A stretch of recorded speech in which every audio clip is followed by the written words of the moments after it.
Hello বন্ধু, নমস্কার। হাতাখুন্তি channel থেকে সবাইকে স্বাগত। তো আজকে আমি নিয়ে এসেছি খুব সিম্পলভাবে, খুব সহজে পালং শাক রান্না।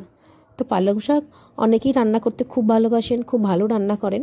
তো আমি আমার মতো করে করেছি, খুব সিম্পল উপায়। তো তোমরা দেখো, এই হঠাৎ করে ঠান্ডা পড়ে যাওয়াতে ভীষণ ঠান্ডা লেগে গেছে, তো গলা ভীষণ ব্যথা। তো অল্প করে রান্না করলাম।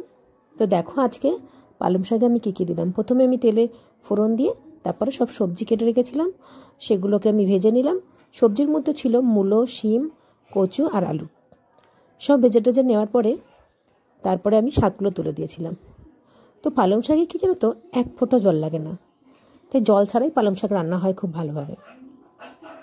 তো রান্না করার পর এই যে সবুজ ভাবটা, গ্রিন ভাবটা কী করে বজায় রাখবে, তো কিভাবে খেলে এর গুণাগুণ বজায় থাকবে, তো সেইভাবেই আমি রান্নাটা করে তোমাদেরকে দেখিয়েছি। তো চলো তোমরাও ট্রাই করে আমাকে জানিও। টাটা বন্ধু।